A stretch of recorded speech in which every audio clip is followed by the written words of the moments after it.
మళ్ళీ తమ పార్టీని గెలిపించడానికి విద్వేషాలను రెచ్చగొట్టడం ద్వారా అధికారాన్ని నిలబెట్టుకోవాలనే ప్రయత్నం చేస్తున్నాడు.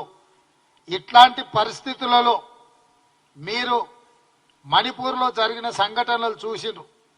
లక్షలాది మంది నిరాశ్రయులైనరు, వేలాది మంది హత్యకు గురైనరు, వేలాది కోట్ల రూపాయల ఆస్తులు విధ్వంసం అయితే కనీసం మణిపూర్ పర్యటనకు ప్రధానమంత్రి వెళ్ళలేదు. అందుకే ఈరోజు భారత్ జోడో న్యాయ యాత్ర ద్వారా మణిపూర్ నుంచి మహారాష్ట్ర వరకు రాహుల్ గాంధీ గారు పాదయాత్ర చేపడుతున్నారు.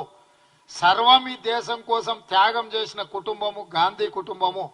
శ్రీమతి ఇందిరాగాంధీ గారు, శ్రీ రాజీవ్ గాంధీ గారు దేశం కోసం ప్రాణాలు అర్పించి అమరులైనరు.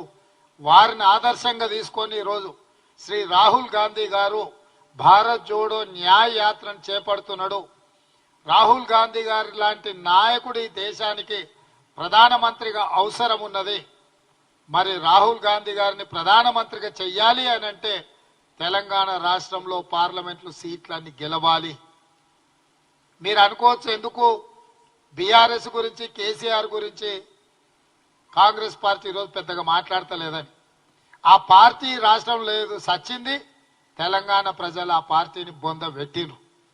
ఇవాళ తండ్రి కొడుకులు, బావమరుదులు వాళ్ళేదో వాళ్ళ మనుగడ కోసం, ఉనికి కోసం కాంగ్రెస్ పార్టీ మీద దాడి చేస్తుండ్రు. దీన్ని బట్టే మీరు అర్థం చేసుకోండి, బీజేపీ బీఆర్ఎస్ కుమ్ముక్కు రాజకీయాలు. ఈరోజు దించాల్సింది నరేంద్ర మోడీని, ఈరోజు ఓడించాల్సింది నరేంద్ర మోడీని.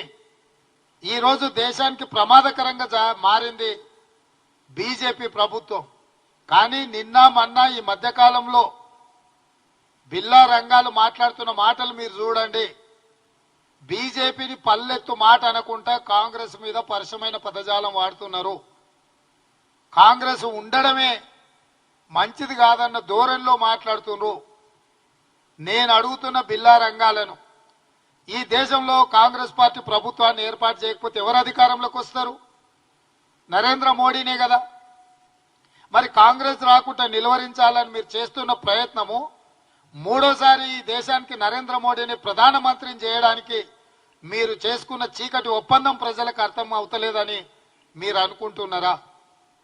కాబట్టి ఈరోజు బీఆర్ఎస్ కు ఓటు వేస్తే మూసీలో వేసినట్టే.